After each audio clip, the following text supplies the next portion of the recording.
नमस्कार। स्वागत है आपका मेरे चैनल पर। क्या रावण मूर्ख था? आज मुझसे किसी ने यह प्रश्न किया कि महान पंडित, त्रिकालदर्शी, संपूर्ण वेदों शास्त्रों का ज्ञाता, परम शिवभक्त, रावण संहिता, शिव तांडव स्तोत्र का रचयिता, महापराक्रमी रावण क्या ऐसा नीच कर्म कर सकता है कि किसी की पत्नी का हरण करे? अब प्रश्न तो तार्किक है। इसे समझने के लिए हमें रामचरितमानस के अरण्य कांड में चलना होगा। प्रभु राम अपना वनवास का समय दंडकारण्य पंचवटी में अपनी पत्नी माता सीता और अनुज लक्ष्मण जी के साथ व्यतीत कर रहे हैं। एक दिन आकाश मार्ग से भ्रमण करती हुई रावण की बहन शूर्पणखा ने प्रभु राम और लक्ष्मण को देखा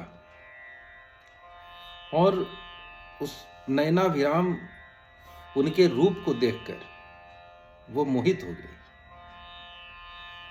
और एक बहुत सुंदर स्त्री का रूप धर के कुटिया में पहुंची और प्रभु राम से प्रेम आग्रह करने लगी। इस पर प्रभु राम ने उन्हें समझाया कि मैं विवाहित हूं, इसलिए मैं ये आपका आग्रह स्वीकार नहीं कर सकता। फिर वो भैया लक्ष्मण के पास गई। उन्होंने भी समझा बुझा के मना कर दिया। फिर उसकी दृष्टि माता सीता पर पड़ी और वो समझ गई कि ये सारे जो परेशानी हो रही है उससे, उसकी जड़ यही है। ऐसा समझकर वो माता सीता पर हमलावर हुई। हमला करना चाहिए, उन पे आक्रमण करना चाहिए। तत्काल लक्ष्मण जी ने तलवार निकालकर उसके नाक को काट दिया। उसके बाद वो सीधा वहां से अपने भाई रावण के दरबार में जाती है और रावण को कहती है कि आपके रहते, इतने पराक्रमी भाई के रहते, एक बहन का अपमान हो गया। रावण पूछता है कि ये किसने किया? तो वो बताती है कि मैं आकाश मार्ग में भ्रमण कर रही थी और दंडकारण्य में देखा कि दो वनवासी हैं और एक कुटिया में उनके साथ एक बहुत रूपवती, बहुत सुंदर स्त्री है। तो मैंने सोचा कि इस अनुपम सुंदरी को वन में नहीं रहना चाहिए, इसे मेरे भैया के पास रहना चाहिए, इसे लंका की महारानी बनना चाहिए। यही सोच के मैं उनके पास गई और उनको बताया। इस पर उन्होंने मेरा अपमान कर दिया।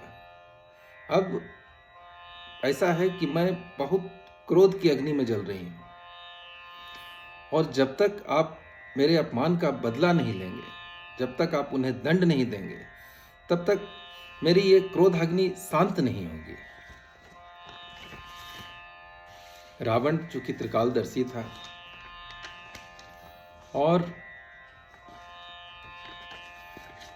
उसने पूछा शूर्पणखा से कि क्या तुमने मेरा परिचय नहीं दिया कि मैं कौन हूं? तो उसने कहा कि मैं बताया भैया, मैंने बताया कि मैं महाप्रतापी लंका नरेश रावण की बहन हूं। ये सुनने के बाद ही उन्होंने मेरा नाक काटा। फिर रावण ध्यान लगाता है और देखता है तो वो समझ जाता है कि भगवान विष्णु का अवतार राम अवतार के रूप में हो गया है और ब्रह्मा जी द्वारा बताए गए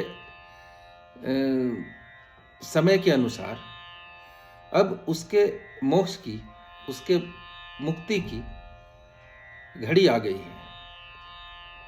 और ये जानकर वो सारी श्रद्धा, सारी भक्ति को अपने मन मंदिर में बंद कर अपनी भृकुटी को तानता है और मन में सोचता है कि बिना प्रभु राम से बैर किए उनके हाथों मेरी मृत्यु नहीं हो सकती है और जब तक उनके हाथों मेरी मृत्यु नहीं होगी तब तक मुझे मुक्ति नहीं मिलेगी।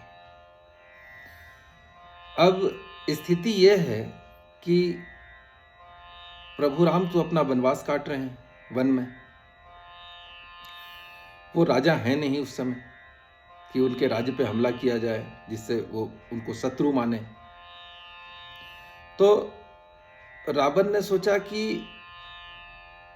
मैं उनकी पत्नी का ही हरण करके ले आता हूं, इससे वो मुझे अपना प्रबल शत्रु मानेंगे और फिर उनके हाथों मेरी मृत्यु संभव है।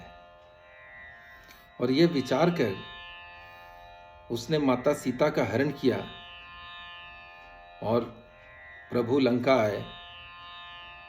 उन्होंने रावण का अंत किया। इससे पहले रावण ने अपने समस्त कुल का उद्धार उनके हाथों करवाया। इसलिए रावण नीतिवान, ज्ञानवान, विद्वान और बहुत पराक्रमी, बलशाली, शिवभक्त ये नीच कर्म नहीं कर सकता जानबूझकर कि वो किसी की पत्नी का हरण करे। श्री राम जय राम, जय जय राम। श्री राम जय राम, जय जय राम।